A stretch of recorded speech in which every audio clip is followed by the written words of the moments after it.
Now, in about 9 days, you won't be able to, you won't have to listen to me make this announcement, but I'll be making it all the time I'm on the air until then, because this is a big thing. I believe it's a big thing. There's going to be a debate in Dallas, Texas. This is going to be a live audience debate, face-to-face debate, not one of these internet-type debate formats, between myself and Dr. Michael Brown. Dr. Michael Brown's a prominent spokesman for Christian Zionism, he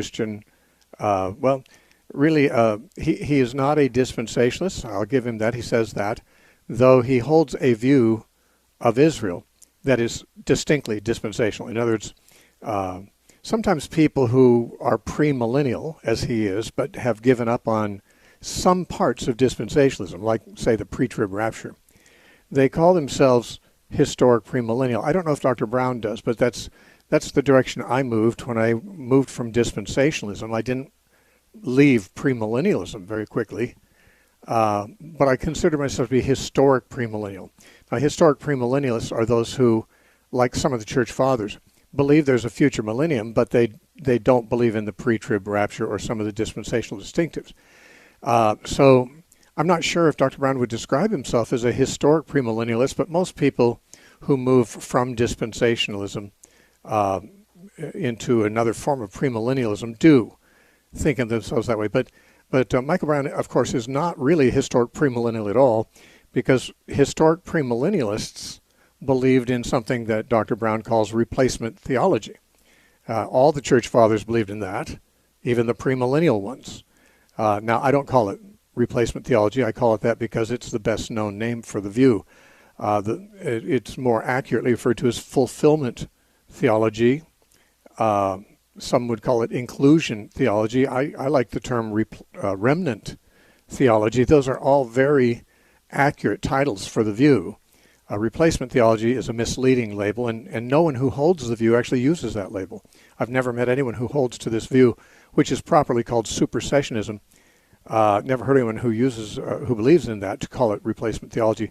That's simply a term its enemies use, even though they've been many times, I know Dr. Brown has many times been told that people who believe in supersessionism do not approve of the label replacement theology. However, that doesn't prevent it from being the most commonly used term.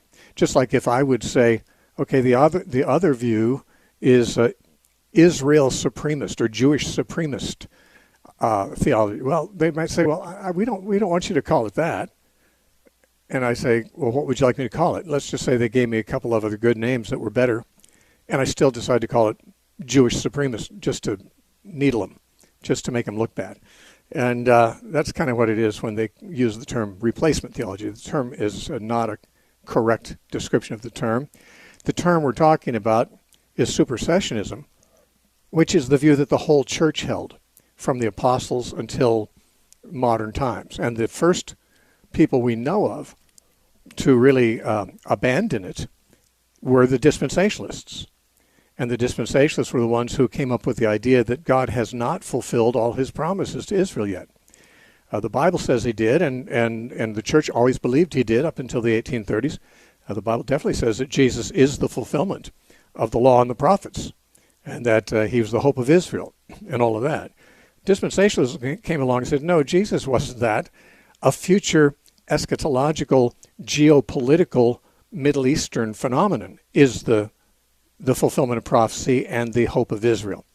And they call that Zionism in the modern world. And so Zionism is the hope of Israel, not Jesus. And that is what dispensationalism came up with. And if you're a dispensationalist, say, hey, that's misrepresenting us. I don't think so. I've studied. I was a dispensationalist too, you know. I was a dispensationalist for a long time. And when I hold a view, I study it pretty well. I make a very good point of being able to defend it against all comers. And I was doing that with dispensationalism for many years. I do know what dispensationalism teaches. I also know that sometimes when you say what dispensationalism teaches is X, and you summarize it rather than quoting them directly. The same thing is when you say Calvinism teaches this, and you summarize their view instead of quoting them directly. They always say, no, that's misrepresenting us. But they can't show in what sense it's misrepresenting them, because a good summary is a good representation. So The view that Israel is the most important nation on the planet, that it is the most central concern of Christians or anybody else in the end times. And if you've ever heard people say, well, you know, to understand Bible prophecy, you need to keep your eyes on Israel. Yeah, I would say it the way the church used to say it. If you want to understand Bible prophecy, you need to keep your eyes on Jesus. I don't replace Jesus with some political state that hates Jesus, which is true of the modern nation of Israel. They hate Jesus.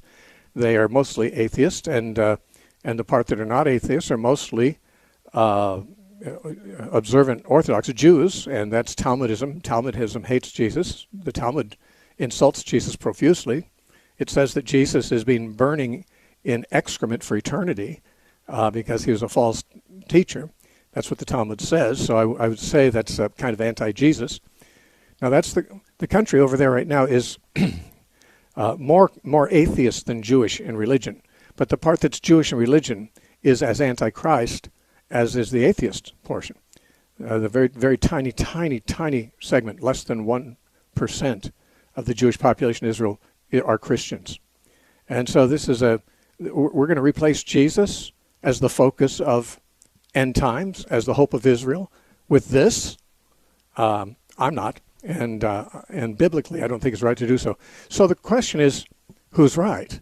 Are the dispensationalists right? And those who say they are not dispensationalists but still have the distinctively dispensational view of Israel, which was never held outside of dispensationalism, well, are they correct biblically, or is the historic church correct biblically?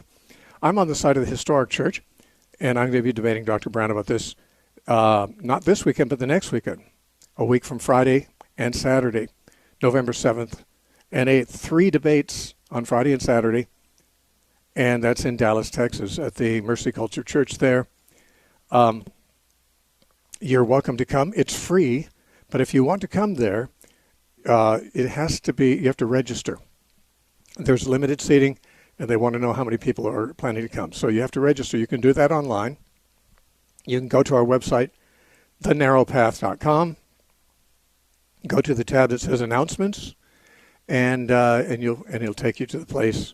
If you go to November 7th on our announcements, there will be a link to the Mercy Culture Church site that allows you to register for those debates. That's coming up about 9 days from now in Dallas, Texas. By the way, they also keep a running tally of how many seats are left that have not been spoken of. For yesterday, I said it's down to around 100. Today, they either got a few more seats or a few cancellations from people because it's now up to around, I think, about 130 seats are available. So somehow the shift moved about 30 from 100. And that's either, like I said, maybe some people canceled, maybe they got some more chairs. But, yeah, it's still limited seating. And I'd encourage you, if you'd like to join us, and I'd love for you to, that you may go there today and register. Go to thenarrowpath.com, look under the tab that says announcements, go down to the date, November 7th, and there will be a link there where you can, in fact, do it. Now, The Narrow Path is not only a radio show, it's also a website. That website has over 1,500 lectures of mine. I used to run a Bible school, and we recorded everything. And I've taught through the entire Bible, verse by verse. The lectures, verse by verse through the whole Bible, are there at the website. They're free. They're not videos, although some of them are available at YouTube on video as well. But I don't think all of them are.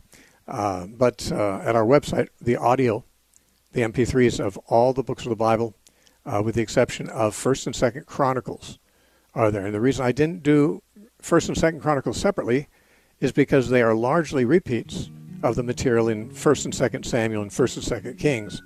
I probably will do Chronicles by themselves sometime, but that's the only one that's not there, I believe. Anyway, there's also hundreds of topical lectures there. Everything is free. And there's other stuff, too. The audio books of several of my books are there to listen to for free. You can have them for free and listen to them without paying a penny. Everything at the website is free, as is your opportunity to listen to the radio show. It's free. It's just not free to us. We pay thousands of dollars, tens of thousands a month to radio stations to stay on the air. And we're listener supported. We have no sponsors. We sell nothing. If you'd like to help us stay on the air, you can write to The Narrow Path, P.O. Box 1730, Temecula, California, 92593. Or you can do that from our website, where, again, everything's free. It's at thenarrowpath.com. I'll be back in 30 seconds. Don't go away. We have another half hour. Small is the gate and narrow is the path that leads to life. We're proud to welcome you to The Narrow Path with Steve Gregg. Steve has nothing to sell you today, but everything to give you.